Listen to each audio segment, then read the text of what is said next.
¿Cuál fue el rey que Dios dio? Saúl, ellos pidieron rey, entonces Dios les dio a Saúl. Saúl fue el rey que ellos querían rey, bueno, entonces Dios, digo ellos, suena feo. Realmente no son ellos, el corazón de nosotros, el corazón del ser humano. El corazón del ser humano quiere ser rey.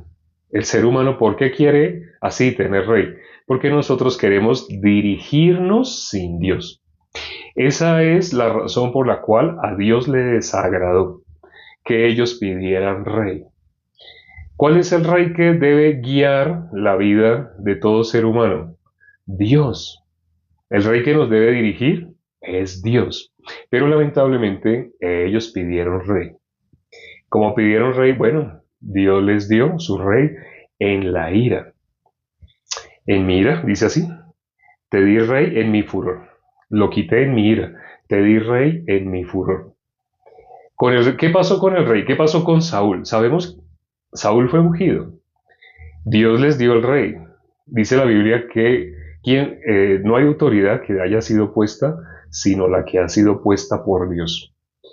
Toda autoridad que ha sido puesta por Dios. ¿Quién puso a Nabucodonosor? Dios lo puso en Babilonia para que cogiera a Israel. Dios lo hizo. No hay alguien que haya sido puesto si Dios no lo ha puesto. Entonces ellos quisieron rey, Dios les dio a Saúl. Pero ¿qué pasó cuando Dios les dio a Saúl? No sé si se acuerdan que cuando Saúl iba marchando contra sus enemigos, ellos iban temblando. ¿Y qué hicieron finalmente? Iban a pelear contra sus enemigos, iban peleando, iban temblando, resultaron escondiéndose en cavernas, en peñas, resultaron escondiéndose. Entonces, cuando iban con el rey, ese rey, ¿dónde tenía la mirada?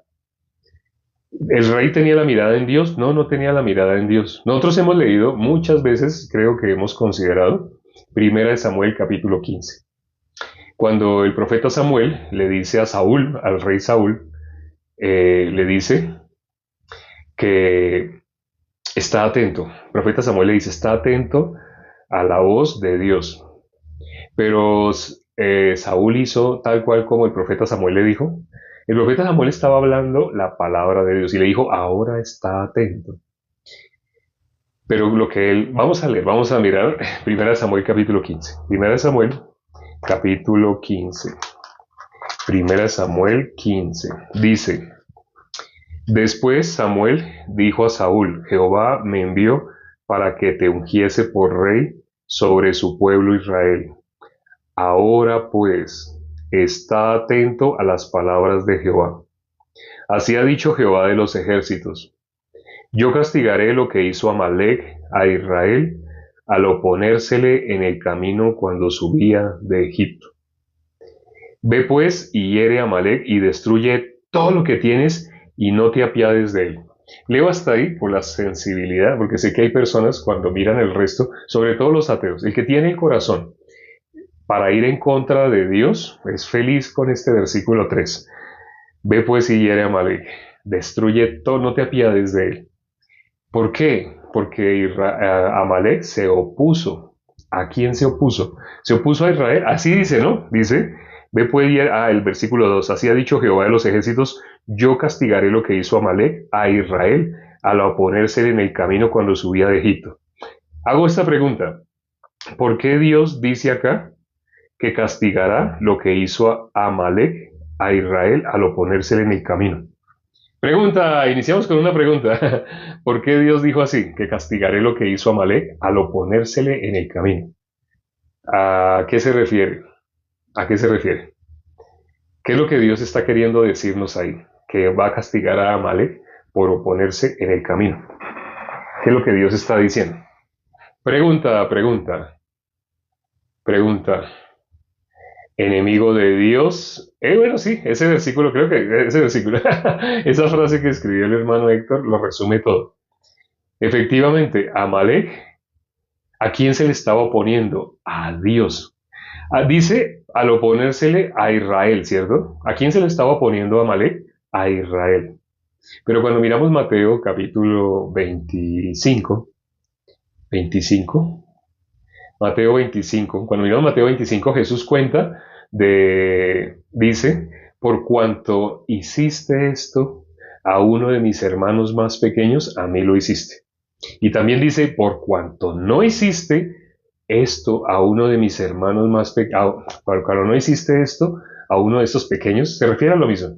Pero en el primero dice, por cuanto hiciste esto a mis hermanos más pequeños. En el segundo dice, por cuanto no hiciste a estos pequeños, a mí tampoco lo hiciste. Cuando aquí dice que Dios iba a castigar a Amalek por oponérsele a Israel en el camino, por oponérsele en el camino a Israel, ¿a quién se le estaban oponiendo? ¿Acaso Israel iba para donde ellos querían? Israel estaba siendo guiada por un siervo. Dios había puesto a su siervo para sacar a Israel, para mover a Israel. Pero Dios mismo era el que estaba guiando al pueblo de Israel. ¿la iglesia de quién es? De Dios. La iglesia es de una institución, así como algunas personas piensan. No, la iglesia es de Dios. Entonces la iglesia, siendo la iglesia, el que se le opuso, ¿quién fue? A Amalek. A Israel, se le opuso a Israel, el pueblo de Dios. ¿Por qué tanto aparece en la Biblia que el pueblo de Dios es Israel? Representa a nosotros. ¿Quiénes son los verdaderos israelitas? Aquellos que somos del creyente Abraham, es decir, también por la fe, que por la fe también hemos sido hijos de Dios, por fe. Somos de Abraham, es decir, somos de la fe de Abraham. Por consiguiente, es hijo de Dios el que es en la fe, no en obras. Entonces aquí, Amalek, ¿a quién se le está oponiendo? Al pueblo de Dios. Es sombra de oponérsele a la iglesia.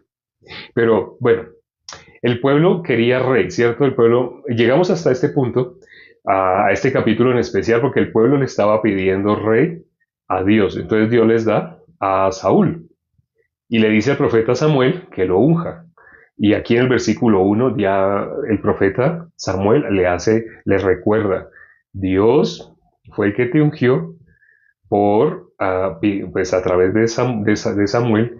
Dios le dice a Saúl, Samuel le dice a Saúl, Dios te ungió para que fueras rey sobre Israel. Ahora pues, y le da una orden, ve y hiere a Amalek, en el capítulo 2 del versículo 15, ve y hiere a Amalek, destruye todo lo que tienes, no te apiades de nada. Pero resulta que sabemos, no es un secreto, que Saúl no hizo así como Dios le dijo, no hizo. ¿Qué fue lo que Saúl perdonó? Porque fue Saúl el que perdonó. El hombre es alguien para perdonar. En la Biblia dice, perdona nuestras deudas, así como nosotros perdonamos a nuestros deudores. ¿De qué está hablando ahí? Nosotros, ¿qué nos fue perdonado? El pecado. ¿Cómo nosotros vamos a tener pleito con alguien? ¿Cómo nosotros vamos a tener rencor contra alguien? Que alguien nos hizo, nos dijo. ¿No estamos en las manos de Dios? ¿No es Dios quien pelea por nosotros? Dice la Biblia, ¿por qué no sufrís el agravio? ¿Por qué no sufrís el ser defraudado? ¿Por qué no lo sufrís? Entonces, no fue aparentemente así Saúl el que estaba aquí recibiendo la dirección. Aparentemente estaba recibiendo, pero se le opuso. Realmente no escuchó atentamente la voz de Dios. Hay personas que de pronto me han dicho, no, no se le fue la mano a Dios. Hay personas que me dicen así, porque Dios, ¿por qué se enojó? Pero es que mire lo que hizo. Miremos qué fue lo que hizo Samuel. Samuel mató niños, mató ancianos, mató jóvenes, mató mujeres embarazadas. Así hizo, ¿no? Él mató hasta las que estaban embarazadas y a sus bebés. O sea, mató a todo. A Dios que le dijo, no te apiades, pero Dios le había dicho también al ganado. Miremos cómo lo dice el versículo. Voy a leer la parte final del versículo 3. Dice, vacas, ovejas, camellos, asnos. Ahí está la lista de lo que Dios le está diciendo. Destruye todo lo que tiene Amalek. Al final, ¿cómo finaliza? Vacas, camellos. Dice, vacas, ovejas, camellos y asnos. Al final finaliza dando en detalle el ganado que tenía Amalek. Lo dice con nombre propio. Vacas, ovejas, camellos y asnos. Da los nombres específicos. Pero, ¿qué fue lo que hizo Saúl? Saúl perdonó la vida a vacas, camellos. Él mató niños, mató ancianos, mató jóvenes, mató mujeres embarazadas. Hasta ahí parece, él está cumpliendo. Porque Dios le dijo, ve y hiere a Amalek, no te apiades de nada. Pero ¿por qué dejó vacas, ovejas, camellos y asnos? ¿Por qué? Pregunto. Estamos aquí mirando el corazón. Porque hoy el capítulo que nos correspondió es Oseas capítulo 13. Ya mañana nos queda el último capítulo. Mañana finalizamos el libro de Oseas. Es probable que nos acompañe Pedro Wilches porque él está ensayando en la cantata y ya casi está la presentación. Entonces es probable que mañana tampoco esté con nosotros. Entonces muy probablemente mañana vamos a mirar el último capítulo de Oseas. Pero hoy en el capítulo 13, sobre todo en el versículo 11, ¿qué veíamos? Dios en su furor les dio rey porque Dios no quería. El versículo 10 dice de Oseas 13, el versículo 10 de Oseas 13, Dios le habla de los reyes que ellos pidieron, pero habla de los jueces. Dios quería jueces, pero el pueblo quería rey como las otras naciones por envidia. Por envidia entregaron a nuestro Señor Jesucristo. Por envidia, el pueblo quería también rey. Entonces, aquí estamos mirando este capítulo preciso por eso. Entonces, bueno, me dijeron que por ambición, a manera de pregunta, ¿por ambición? Queriendo agradar a Dios por su propia voluntad, seguido por, ay, se me fue uno, y lo entregaron en manos de pecadores. Por su punto de vista, Saúl no atendió a la voz de Dios. Saúl no pudo escuchar la voz de Dios, no la pudo escuchar. Pero ¿por qué no? Exacto, por usar su punto de vista. Usando su punto de vista, él vio cómo vamos a matar. O sea, él entendía matar niños, matar mujeres, matar ancianos. Él entendía esa parte. En la guerra él entendía esa parte.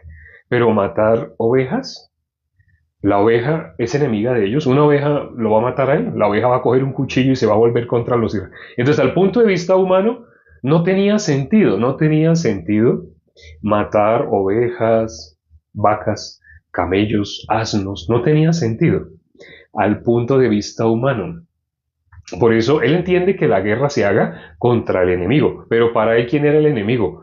Pues personas, él entiende personas, pero también, y también dejó el vivo al rey, no sé si sabían, pero dejó vivo al rey, al mismísimo rey lo dejó vivo y dejó viva vacas, ovejas, camellos y asnos. Es importante estos cuatro, ya sabrán por qué es necesario nombrar así en orden. Con nombre propio dijo esos cuatro que era todo el ganado, pero él escuchó selectivamente. Cuando nosotros vamos a predicar el Evangelio, ¿con qué nos encontramos? ¿Qué es la resistencia? ¿Cuál es la resistencia? Que evita que las personas puedan recibir la salvación, que puedan escuchar el Evangelio. Porque las personas escuchan selectivamente. ¿Qué es eso de escuchar selectivamente? Si una persona ya tiene una idea, la persona espera que lo que vaya a escuchar se adapte a esa idea que la persona tiene. ¿Por qué? Porque Satanás dijo, seréis como Dios. En Adán, a toda la humanidad le transmitió ese corazón Satanás. Seréis como Dios. Entonces el ser humano oye selectivamente, sin darse cuenta. No es que se proponga, no, es algo natural. Así como el ser humano sale y respira, inhalar, exhalar. Así como el ser humano sale inhalar, exhalar, así del ser humano sale el comportarse como un rey. Eso es natural en el ser humano. El ser humano no se da cuenta, porque el ser humano le parece normal, está tan acostumbrado desde que era bebé a vivir de esa manera que no se da cuenta que ha vivido como un rey. Entonces, por vivir como un rey, escucha selectivamente. Si lo que escucha le gusta, puede recibir. Si no le gusta, no puede recibir. Cuando vamos a predicar el Evangelio, esa escucha selectiva es la oposición, que las personas no se dan cuenta que no les deja recibir el Evangelio. El Evangelio es muy sencillo. El Evangelio, ¿cuál es el Evangelio? Si lo resumimos en una frase, la frase que más lo resume está en 1 Corintios 15:3, cuando el apóstol Pablo explica qué es el Evangelio. Cuando él dice, además os declaro el Evangelio. Entonces uno, wow, él va a decir, el apóstol Pablo va a decir cuál es el Evangelio. Y cuando él dice, Cristo murió por nuestros pecados. Así, él lo resumió. ¿Qué es el Evangelio? La buena nueva. Cristo murió por nuestros pecados. Pero a pesar de que se lo decimos a las personas, ¿qué es lo que hace que no lo puedan recibir? La escucha selectiva. Así como Saúl tenía una escucha selectiva, él escuchó lo que le parecía. Lo que no le parecía no lo pudo recibir. En la Biblia dice, Juan 1:12, mas a todos los que le recibieren, a los que creen en su nombre, les dio potestad de ser hechos hijos de Dios. Así dice la Biblia, ¿no? A todos los que le recibieren, a los que creen en su nombre. Pero el ser humano puede recibir. Así, si el ser humano dice, yo quiero recibir. No, no es porque una persona quiere. Si la persona adentro tiene una riqueza, porque dice Jesús, más fácil es que un camello pase por el ojo de una aguja a que un rico entre al reino de los cielos. Porque si una persona ya tiene una riqueza, vamos a poner un ejemplo concreto. Vamos a poner una persona que es de una religión donde le han enseñado que mínimo debe ayunar una vez a la semana, mínimo. Escoja el día, si el domingo, si el lunes o el martes o el miércoles, escoja un día, pero ese día sí o sí, siempre, todas las semanas, mínimo debe ayunar un día.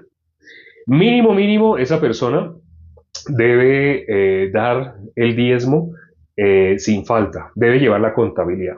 Si es un buen cristiano, en esa religión, estoy diciendo, en esa religión le han enseñado que si es un buen cristiano, debe tener un cuaderno con toda su contabilidad. Si un día le dieron $1, debe anotar, recibí $1.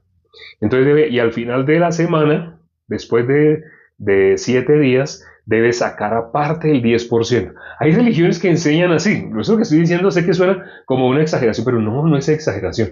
Hay religiones que enseñan así. Entonces, una persona que tenga ese filtro de que mínimo debe ayunar una vez a la semana, mínimo debe así, así, así. Cuando uno le va a explicar el Evangelio, esa persona está en sus obras. Esa persona cree que merece ir al cielo por lo que esa persona ha hecho, porque lleva tantos años, semana tras semana, ayunando. Entonces, aunque sea un día, pero lleva así tanto tiempo, esa persona ya no quiere soltar su obra. Para él su obra es algo que vale mucho. Como para él su obra es muy valiosa, él se enoja. ¿Qué le pasó a Caín? Caín, ¿por qué se enojó con Abel? Porque Dios vio con agrado la ofrenda de Abel. ¿La ofrenda de Abel le costó? No, no porque él ofreció un corderito en sacrificio, pero en cambio, ¿qué ofreció Caín? El fruto de la tierra. Entonces, ¿cómo la tierra producía? Él era agricultor. Él, en esa época no habían máquinas como hay ahora. Él, no sé si con sus mismas manos, así arando la tierra, o él de pronto usaría un palo, ¿no? Un palo así para abrir la tierra, moler la tierra para poderla dejar apta para recibir la semilla. Él tenía un arte, un oficio, él era agricultor. Entonces, ¿cómo hace para sembrar? ¿Es fácil? No sé quiénes han podido trabajar en agricultura, es muy difícil junto con la profesión de albañil, de subir bultos de cemento a un tercer piso y luego echar pala. Ese es uno, junto con ese trabajo, los dos trabajos de los más pesados que existen son esos. Entonces, él era labrador de la tierra, pero él siendo labrador de la tierra, como cuando la tierra produjo, cuando los árboles, así lo que produjo fruto, él quiso ofrecer ese fruto, pero a él le costó mucho sudor. Ahora, tiene que regar la tierra todos los días. Él tenía, no sé, en esa época no habían mangueras. Entonces, en esa época, ¿cómo? Tal vez él con totumas, imagino que con totumas, llenaba de agua y eche, y luego y eche, para que la tierra produjera. Pero cuando la tierra produjo, ¿qué produjo? El sudor, lo que a él le costó. Entonces, ¿qué pasó? Cuando Dios recibe la ofrenda de Abel y la de él la menosprecia. Dios no quiso la ofrenda de Caín. Se airó, se enojó. Es lo mismo que pasa con las personas que tienen escucha selectiva.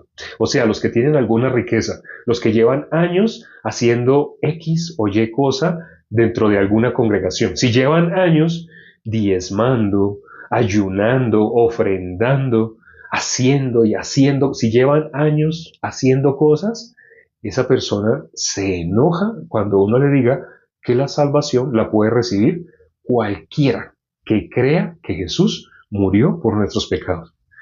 Ellos se enojan, se airan, les duele, porque la riqueza, ellos tienen un tesoro. ¿El tesoro de ellos dónde está? En sus obras, lo que ellos han hecho tanto tiempo. Y algunas personas se expresan así: no, pues tan fácil, ¿no? Tan fácil el evangelio que ustedes predican. Es un evangelio facilista, un evangelio en el cual las personas únicamente por creer, tan fácil, ¿no? No han ayunado como yo. Bueno, no lo dicen así, pero dicen una persona que no va a la iglesia, una persona nunca ha ido a una iglesia, nunca ha ayunado, nunca ha diezmado, nunca ha ofrendado. Esa persona lo que está nombrando es sus obras. Y dice, nunca ha hecho esto, nunca. Y ya, va alguien, va usted y le dice, Cristo murió por nuestros pecados. Y la persona se queda pensando y dice, ay, ay, entonces yo soy libre del pecado. Entonces, ¿me repite otra vez? Sí, mira, aquí está. ¿En dónde? ¿En qué parte de la Biblia? Quiero leerlo yo mismo. Ve, aquí dice, Jesús es el Cordero de Dios que quita el pecado del mundo. Y esa persona hace, ay, yo hasta este momento solo me dediqué a hacer maldades, pero ahora que se me muestra esto, es increíble. Yo no sabía que eso estaba en la Biblia. Yo no sabía que Jesús había dado su vida por mí. Yo pensé que nadie me había amado en esta tierra. Pero veo que sí, Dios, el amor de Dios es verdadero. O sea, una persona está con agradecimiento hablando las maravillas por haber escuchado el Evangelio y por haberlo recibido. Y esa persona dice, no, tan fácil. Entonces ya nunca ayunó, nunca diezmó, nunca fue a la iglesia.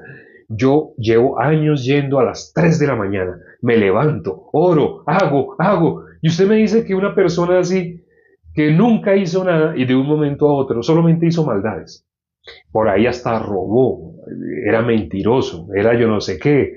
Pero usted le predica el evangelio que usted dice, el evangelio ese tan light, el evangelio light, el evangelio como así que Jesús quitó el pecado y esa persona lo cree y ya, es salvo. Eso no puede ser. Una persona que en su corazón lo tenga así, no puede recibir el evangelio. Por eso dice, más fácil es que un camello pase por el ojo de una aguja a que un rico entre al reino de los cielos. Para quienes no sepan, ya vamos a explicarlo del camello.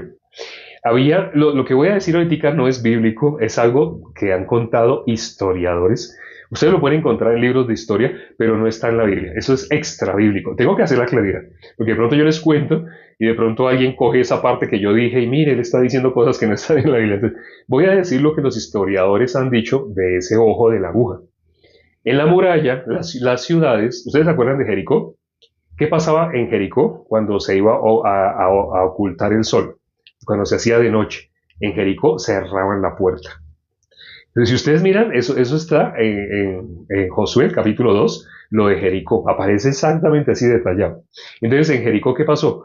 Estaba una ciudad amurallada, pero a la hora de que se iba a oscurecer, cierran la puerta. Y los que se quedaron por fuera, no sé si sepan qué es quedarse por fuera en un desierto. La temperatura en un desierto son extremas en los dos sentidos.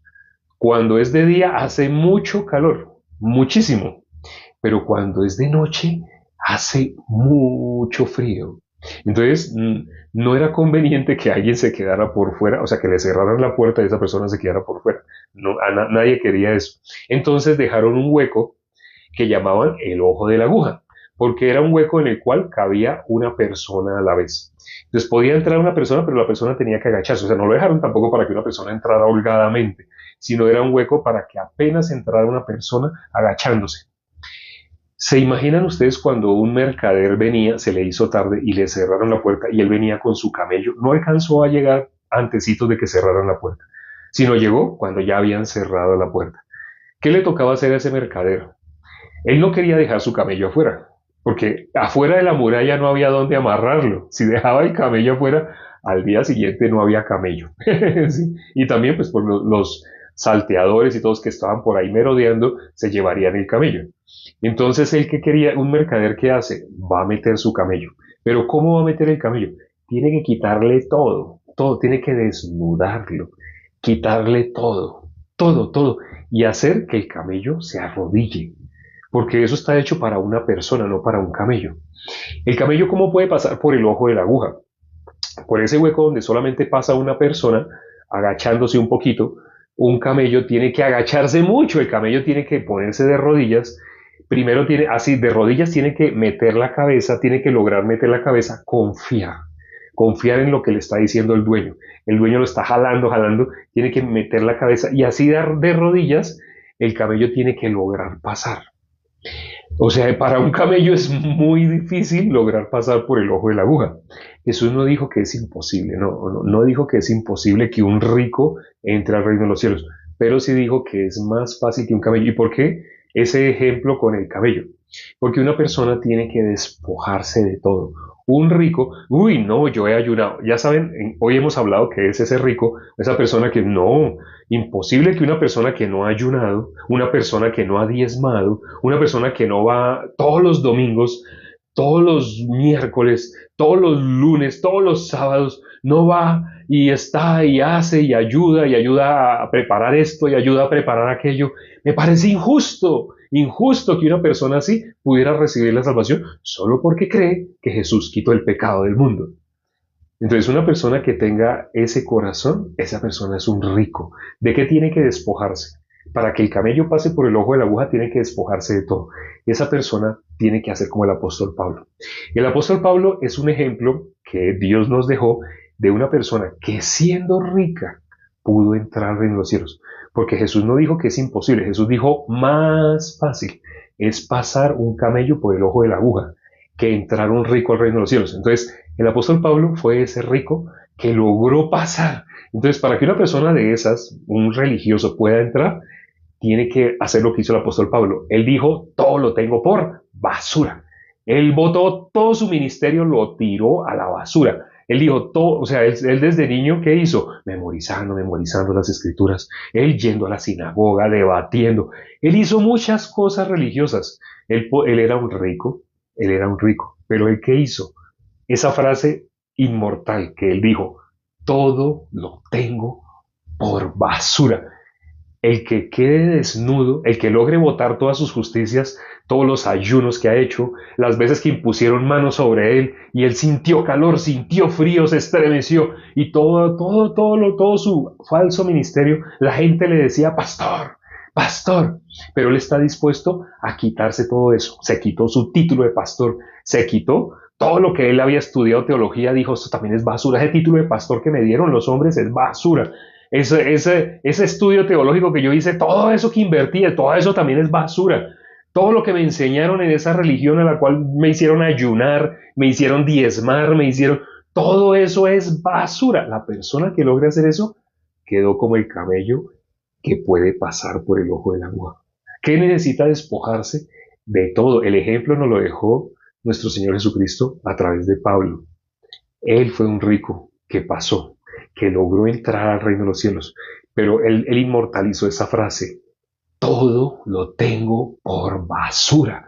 Para el apóstol Pablo, antes de ser salvo, ¿qué era? Antes del evangelio, ¿qué era? Todo lo que él había aprendido, todo era basura. Eso es lo que necesita una persona que escuche selectivamente, un rico. Bueno, nos hemos pasado, no era la intención. Vamos a orar ya para terminar. Padre, gracias por este tiempo que nos permites para considerar tu palabra. Cuán hermoso es meditar sobre este capítulo que hemos meditado, Oseas capítulo 13. Sobre cada capítulo que hemos podido leer, tú nos muestras tesoros, secretos escondidos en toda la Biblia. Permite que esto que hemos compartido, si alguien había tenido un corazón como el de un rico, permite que logre descubrir el secreto del apóstol Pablo. Para poder entrar en los cielos, tiene que quedar totalmente desnudo. Tiene que quedar su desnudez al descubierto. Ese es un secreto que muy pocas personas conocen y por eso es que es tan difícil que un líder, que un pastor logre recibir la salvación. Ciertamente sí han habido, pero ¿cuántos tienen que escuchar y escuchar para que aunque sea uno logre recibir la salvación? Ten misericordia, Padre, de las personas que van a escuchar, sobre todo de líderes, pastores, para que puedan hacer como el apóstol Pablo, para que puedan recibir eso tan sencillo de que Cristo murió por nuestros pecados. Lo puedan creer. Entenderlo, todo el mundo lo entiende que estamos hablando en español, pero creerlo, ¿quién lo puede creer? Ten misericordia, Padre, de ese tipo de personas y de todos los oyentes, los que han escuchado, y que llevan tiempo y que no habían podido recibir la salvación, tal vez tenían alguna riqueza que ellos no se habían dado cuenta. Permite que puedan despojarse de todo para que puedan recibir la salvación verdaderamente. Te lo pedimos y hemos orado en el nombre de nuestro Señor Jesucristo. Amén. Gracias a Dios por la palabra del día de hoy. Nos vemos dentro de 9 horas y 22 minutos. 9 horas 22 minutos con el versículo del día de mañana. Chao.